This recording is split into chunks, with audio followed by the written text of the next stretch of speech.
دوں گا roll number 16 کو، roll number 17، roll number 18، roll number 17 موجود ہیں، بیٹھ جائیں شیوخ نوٹ کر لیں۔ Roll number 17۔ السلام علیکم ورحمۃ اللہ وبرکاتہ۔ الحمد للہ الذي جعلنا من خدام الحديث، والصلاة والسلام على امام اہل الحدیث وعلى آلہ واصحابہ الذين ساروا بهديه واستنوا بسننه الى يوم الدين، اما بعد فاعوذ باللہ من الشیطان الرجیم۔ انا نحن نزلنا الذکر وانا له لحافظون۔ قابل قدر اساتذہ کرام، علماء عظام و حاضرین مجلس، جب سے رب ذوالجلال نے حفاظت وحی کی ذمہ داری اٹھائی ہے، اسی دن سے اللہ رب العالمین نے ایسے نفوس مقدمہ پیدا فرمائے، نفوس مقدسہ پیدا فرمائے، جنہوں نے حفاظت حدیث کے لیے اپنے پیٹ تک کی پرواہ نہیں کی، نیند تک کی پرواہ نہیں کی۔ اس سلسلے کی سب سے پہلی کڑی جناب ابو ہریرہ ہیں رضی اللہ عنہ، جنہوں نے فرمایا تھا انی کنت لالزم رسول اللہ صلی اللہ علیہ وسلم علی ملء بطنی۔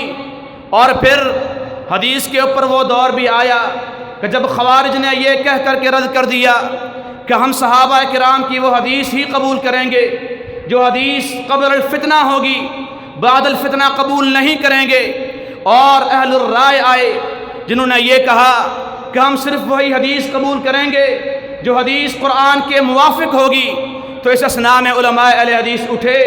محمد بن سیرین کا قول فرماتے ہیں لم یکونوا یسألون عن الاسناد، کہ علماء محدثین، علماء اہل الحدیث اسناد کے بارے میں سوال نہیں کرتے تھے۔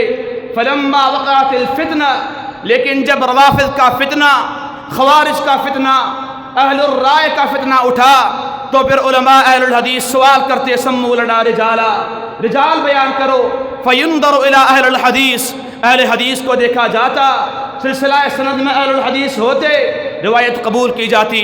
وینظر الی اہل البدع، اور اہل بدع کو دیکھا جاتا، فلا یقبل حدیثہم۔ سلسلہ تھا، اس سلسلے کے لیے علماء اہل الحدیث نے ہر حد تک قربانی دینے کے لیے تیار ہوئے۔ اسی لیے علی بن مدینی رحمہ اللہ فرماتے ہیں انی کنت لاسیر الایام واللیالی فی طلب حدیث واحد۔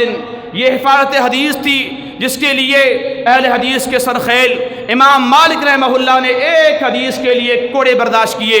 یہ وہ حدیث تھی جس حدیث کی حفاظت کے لیے بقی بن مخلد رحمہ اللہ امام احمد کے دروازے پر بھکاری بن کر کے جاتے ہیں۔ الاجر من اللہ، الاجر من اللہ کے سجدائیں بلند کرتے ہیں۔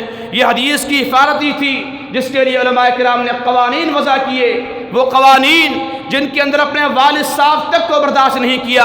امام احمد رحمہ اللہ نے کتاب العلل لکھی، امام ابن حبان رحمہ اللہ نے کتاب الثقات لکھی۔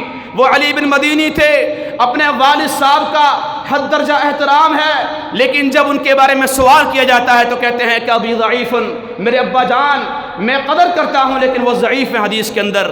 یہ علماء اہل الحدیث تھے، اور یہی ثمرہ تھا جس کے نتیجے کے اندر بخاری، مسلم، ابن ماجہ، ترمذی، یہ سب احادیث کے ثمرے میں وارد ہوئی تھی۔ اور پھر علماء کرام باہر نکلے اور خراسان کے اندر گئے، بخارا کے اندر گئے۔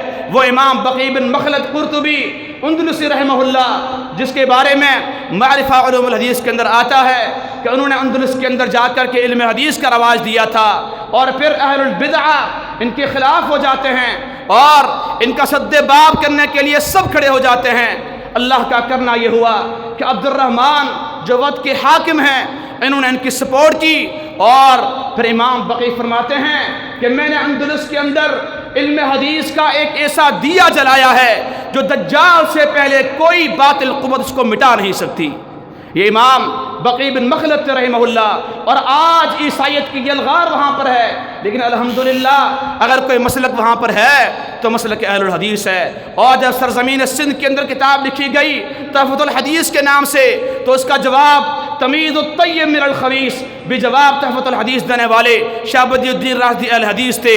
اور یہ ایک بڑی داستان ہے، لیکن میرا موضوع بر صغیر کے علماء نہیں، ایک عام موضوع ہے۔ تو ہر مقابلہ، ہر طاغوت کا مقابلہ علماء اہل الحدیث نے کیا ہے اور کرتے رہیں گے۔ وآخر دعوانا الحمدللہ رب العالمین۔ ورحمة الله وبركاته. نحمده ونصلي ونسلم على